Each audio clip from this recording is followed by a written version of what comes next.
Okay, day four-ish of believing that my life is interesting and trying to transform my negative thoughts into positive thoughts. First thoughts is I don't have much makeup on and my hair is a mess and I'm tired.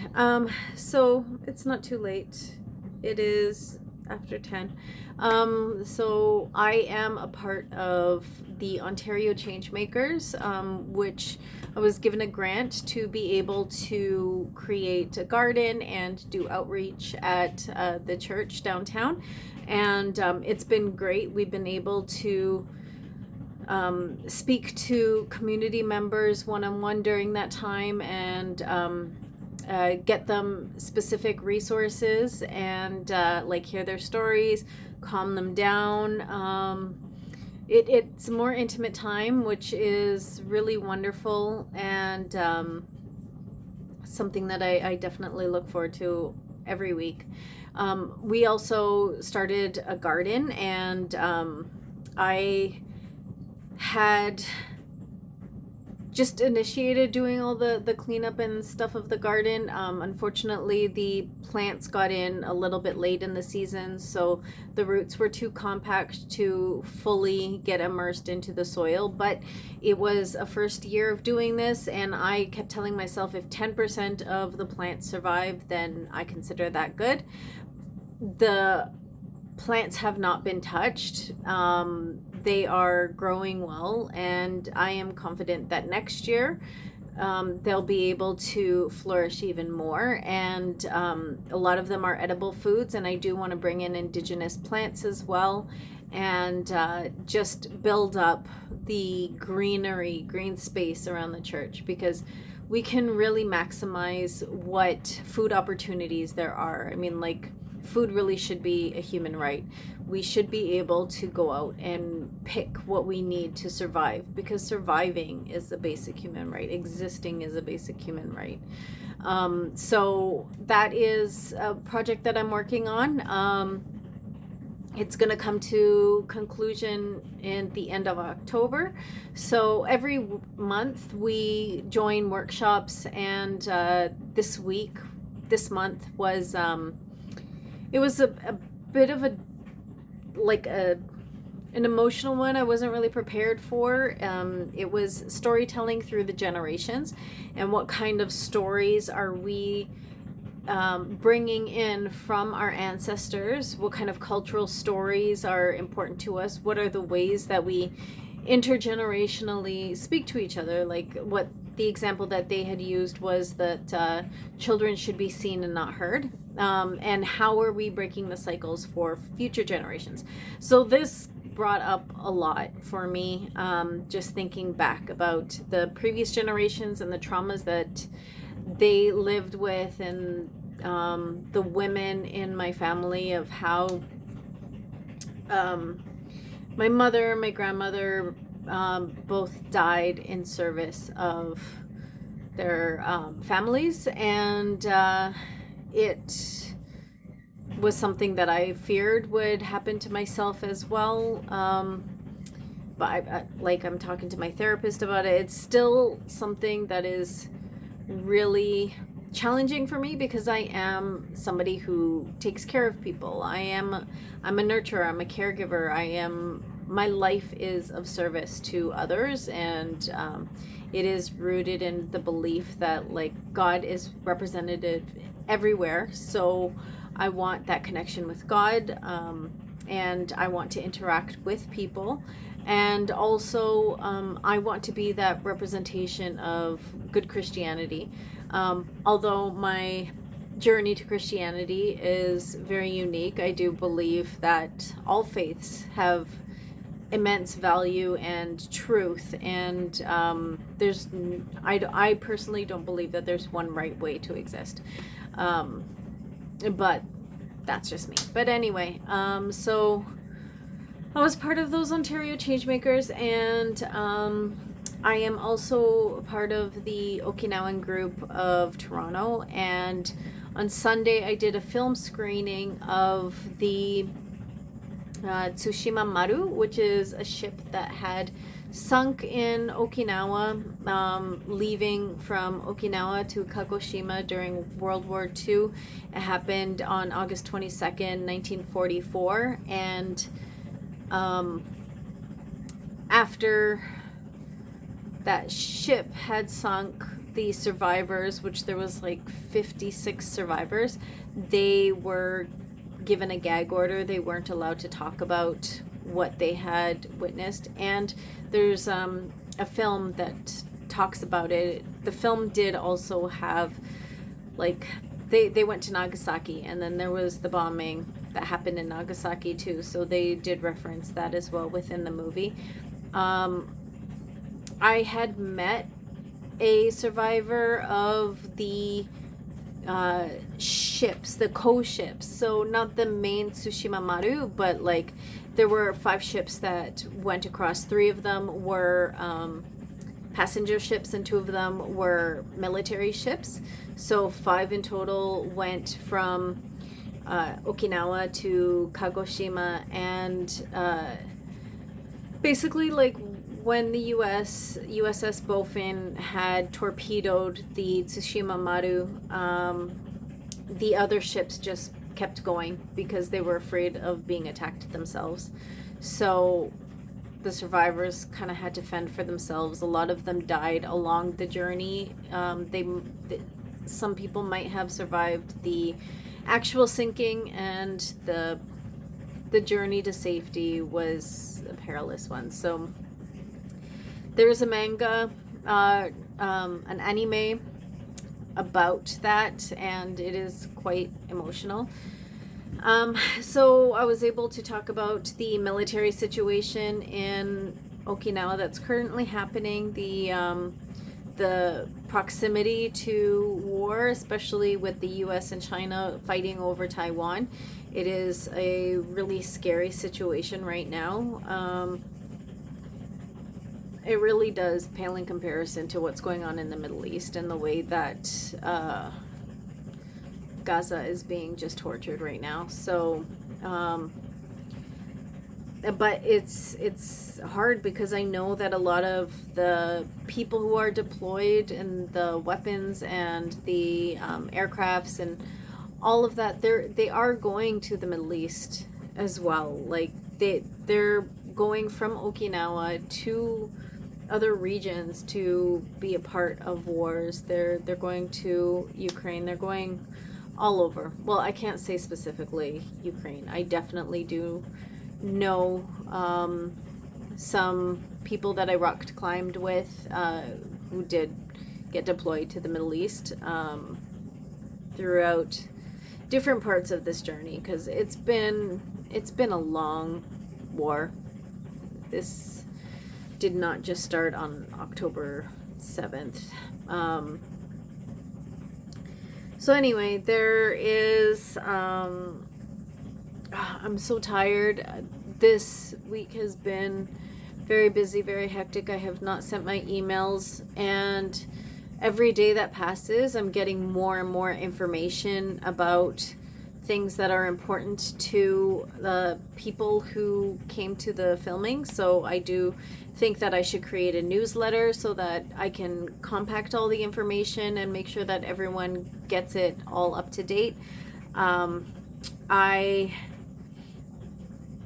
There is an international anti-military base day that is on October 5th, and I really want to galvanize for that.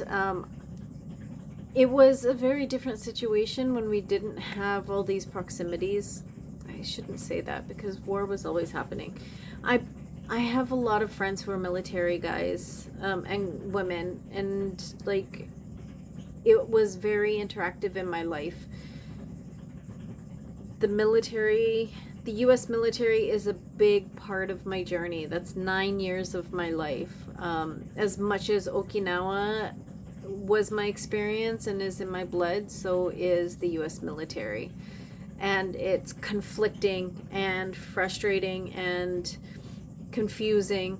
But like the more that I learn about Henoko and Camp Schwab and the extension base going into the Bay of Henoko and how it's destroying the ocean life, and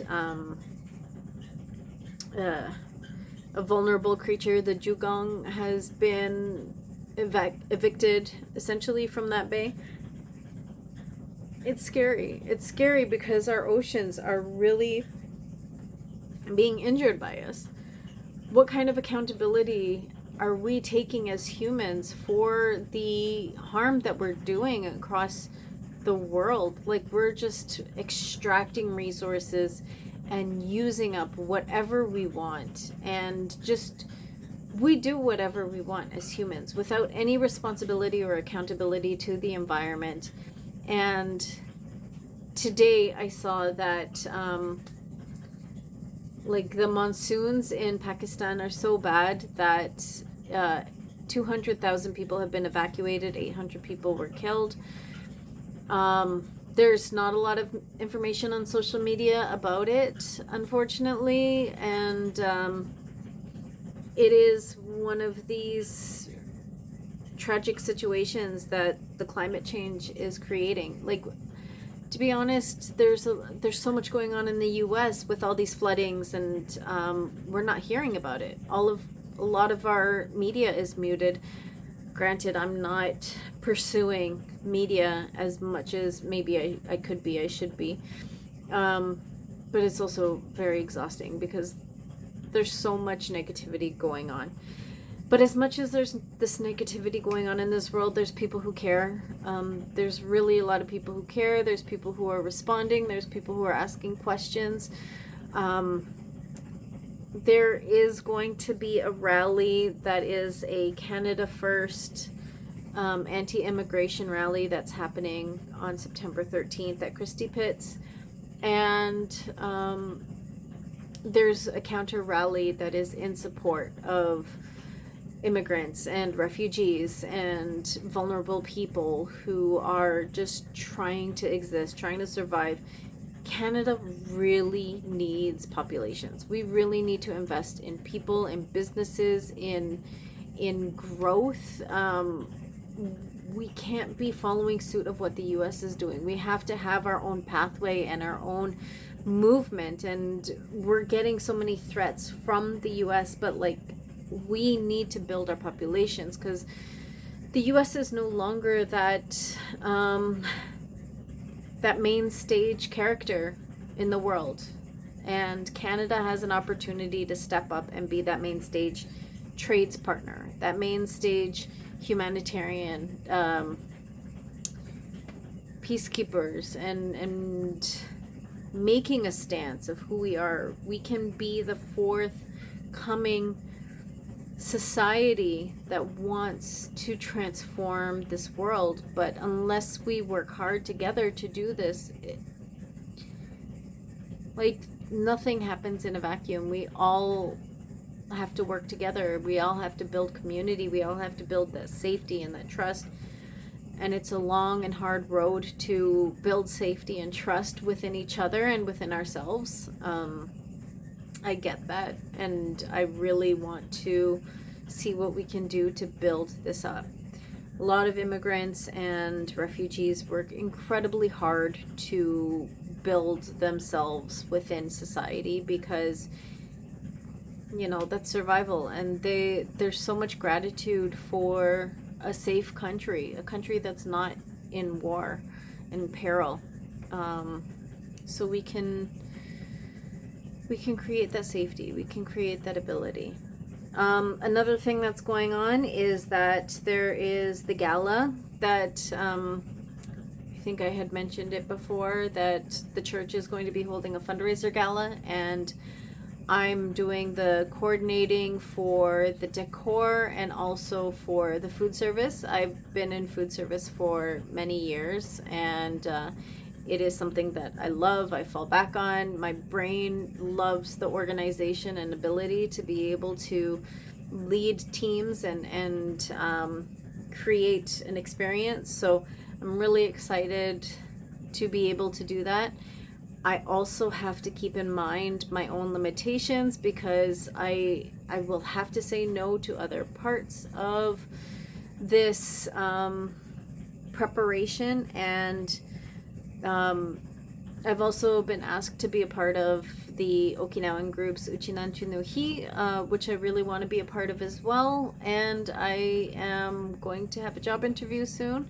So there's all these moving parts, plus I'm going back to school, and I really want to be sure that my physique is taken care of. Like, I do spend a lot of time at the gym and a lot of time lifting weights and running and doing all the things, and I want to continue to do that, but some days I do take like 2, maybe 2.5 or 3 hours at the gym. It is my safety, my refuge right now. Between the church and the gym, I'm just like spending all of my time in these places so that I can have mental peace. The gym is really my go-to place. But I am gonna have to start being more poignant about it and more focused on how I want to do my exercises. I'm gonna have to maximize with minimal time because I'm going to start getting busy. I really have to schedule rest, especially I'm still healing from concussions. I did get LASIK surgery, so my eyes are still healing and they're quite dry, and I have fibromyalgia, so every day is just incredibly painful to move with my joints and my limbs. But I take painkillers and then I go, but there's one painkiller that I don't want to take because it makes me gain weight, but I really should, because then it was helping with my concussion symptoms for a little while. So yeah, I'm gonna start taking it tonight. It's so frustrating because I have to choose between my physical appearance, my weight, and my mental health and the pain. And this is a battle that I have been fighting for years, and my body has often won in terms of I will push my body and I will like lose the weight and I'll put on the muscle and do all the stuff, but now I have to do everything in moderation, which is really hard for me because I like to push myself to the extreme. I'm a control freak and I get to have control over my body. That's really important to me, especially as a trauma survivor. Having that autonomy is really important. But yeah. So anyway, that's what is happening in my life, what I did today. I'm very grateful to be able to go to the gym. I'm very grateful that I'm a student and I have access to services. My school has a medical service. It also has, I just found out, like a gender affirming office. And it has a sexual assault survivor office. Hopefully I'll be able to volunteer a little bit with that because that is such an important part of my own journey. Yeah, the gym is just fantastic there. I love having access to that, having access to classmates, being able to go for jogs with classmates is really great. Tonight I cooked, so I was thinking about making meals for people because I really like to cook for people. And my mom and I were trying to actually create a restaurant some years ago, and I was running a couple restaurants at a time, but it didn't, whatever, I'm here now. And also at the church, what I get to do is I get to cook in mass for people, so like preparation between 120 and 150 meals for community members. So that really fills me with joy. Today I made like a nice meal, and so I hear noises right here, so I should probably end this video here. Yeah, that's my day, and I'm just trying to sit in this gratitude that I have so much opportunity, and today was a good day. Emotionally, I'm feeling a lot better. Yeah, see you next time.